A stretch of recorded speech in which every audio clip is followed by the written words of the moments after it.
ನೌಕರರ ಬೇಡಿಕೆಗಳು, ಕರ್ನಾಟಕ ರಾಜ್ಯ ಪೌರ ಸೇವಾ ನೌಕರರ ಬೇಡಿಕೆಗಳು ಏನೇ ಬರಲಿ, ಏನೇ ಬರಲಿ, ಏನೇ ಬರಲಿ, ಪೌರ ಸೇವಾ ನೌಕರರ ಹೋರಾಟಕ್ಕೆ, ಪೌರ ಸೇವಾ ನೌಕರರ ಹೋರಾಟಕ್ಕೆ, ಪೌರ ಸೇವಾ ನೌಕರರ ಸಂಘಕ್ಕೆ, ಕರ್ನಾಟಕ ರಾಜ್ಯ ಪೌರ ಸೇವಾ ನೌಕರರ ಸಂಘಕ್ಕೆ, ಪೌರ ಸೇವಾ ನೌಕರಗಳು, ಪೌರ ಸೇವಾ ನೌಕರರಿಗೆ, ಪೌರ ಸೇವಾ ನೌಕರರ ಬೇಡಿಕೆಗಳು ಏನೇ ಬರಲಿ, ಏನೇ ಬರಲಿ, ಪೌರ ಸೇವಾ ನೌಕರರ ಸಂಘಕ್ಕೆ, ಕರ್ನಾಟಕ ರಾಜ್ಯ ಪೌರ ಸೇವಾ ನೌಕರರ ಸಂಘಕ್ಕೆ.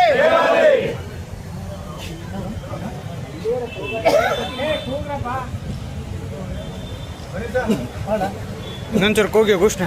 ಕರ್ನಾಟಕ ರಾಜ್ಯ ಪೌರ ಸೇವಾ ನೌಕರರ ಸಂಘಕ್ಕೆ,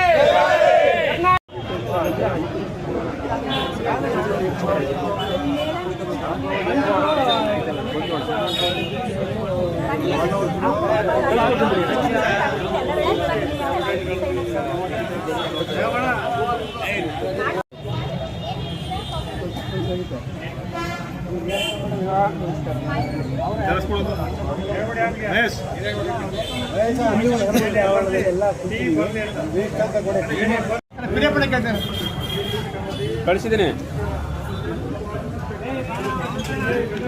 ಹಾಂ ಸರ್, ನನ್ನ ಹೆಸರು ನಾರಾಯಣರಾವ್ ಅಂತ, ಕರ್ನಾಟಕ ರಾಜ್ಯ ಪೌರ ಸೇವಾ ನೌಕರರ ಸಂಘ ಮೈಸೂರು ಜಿಲ್ಲಾ ಪ್ರಧಾನ ಕಾರ್ಯದರ್ಶಿ.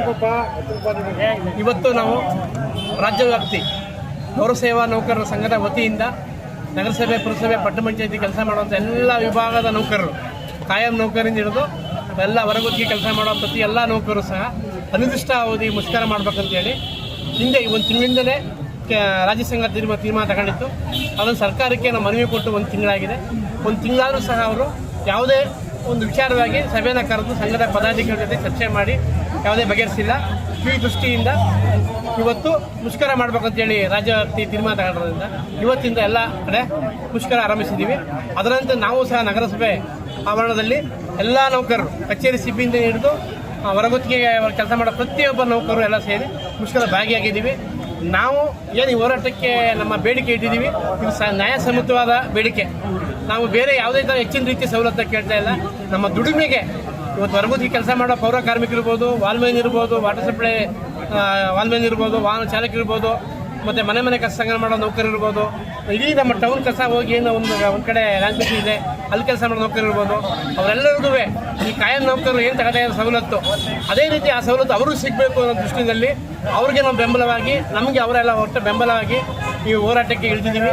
ಸರ್ಕಾರ, ಮೊನ್ನೆ ಮುಖ್ಯಮಂತ್ರಿಗಳು, ನಗರದ ಸಚಿವರು, ಹೋರಾಟ ಸಚಿವರು, ಇಲಾಖಾ ಕಾರ್ಯದರ್ಶಿಯವರು, ಈ DMA ಅವರು ಎಲ್ಲರೂ ಕೂಡಿ ಈ ನಮ್ಮ ನಗರಸಭೆ ಕೆಲಸ ಮಾಡೋ ಪ್ರತಿಯೊಬ್ಬರಿಗೂ ಒಂದು ಕಾಯಂ ಆಗಿ ಆದೇಶ ಒಂದು ಮಾಡಬೇಕು. ಅವರು ನಾವು ಇಟ್ಟಿರೋ ಬೇಡಿಕೆಗಳು ನ್ಯಾಯಸಮ್ಮತವಾಗಿದ್ದು ಆ 7 ಬೇಡಿಕೆಗಳನ್ನ ದಯಮಾಡಿ ಅವಕಾಶ ಮಾಡಿಕೊಟ್ರೆ ತಾವು ಮಾಡಿಕೊಡೋಂಥ ಸರ್ಕಾರ ಜಾರಿಗೊಳ್ಳೋಂಥ ಯೋಜನೆಗಳನ್ನ ಅದು ಜನ ತಲುಪಿಸಿ ಕೆಲಸ ಮಾಡೋದನ್ನ ನಮಗೆ ನ್ಯಾಯ ಸಿಗ್ದಂಗೆ ಆಗ್ತದೆ.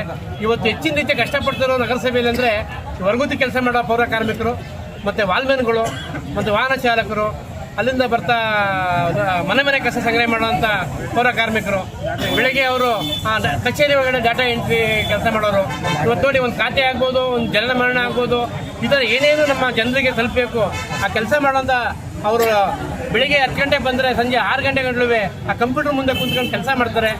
ಜನರಿಗೆ ಏನು ಸಿಗಬೇಕು ಅದನ್ನು ಸವಲತ್ತನ್ನ ತಲುಪಿಸೋ ಕೆಲಸ ಮಾಡ್ತಾರೆ. ಹಾಗಾಗಿ ದಯಮಾಡಿ ಸರ್ಕಾರ ವಿಶೇಷವಾಗಿ ನಗರಸಭೆ ಕೆಲಸ ಮಾಡೋ ನೌಕರನ್ನ ಪರಿಗಣಿಸಿ ಹೊರಗುತ್ತಿಗೆಯನ್ನು ರದ್ದು ಮಾಡಿ ಪೌರ ಕಾರ್ಮಿಕರ ಕುಟುಂಬಕ್ಕೆ ಅನುಕೂಲ ಆಗಬೇಕು, ಆ ವಾಹನ ಚಾಲಕರ ಅನುಕೂಲ ಆಗಬೇಕು, ವಾಹನಗಳ ಅನುಕೂಲ ಆಗಬೇಕು ಅಂತ ದೃಷ್ಟಿದ್ರೆ ಎಲ್ರಿಗೂ ಕಾಯಂ ಮಾಡಿ ಏನು ಹಾಲಿ ಕಾಯಂ ನೌಕರು ಪಡಿತಾರೆ ಸವಲತ್ತು ಅವ್ರಿಗೂ ಸಿಗಬೇಕು.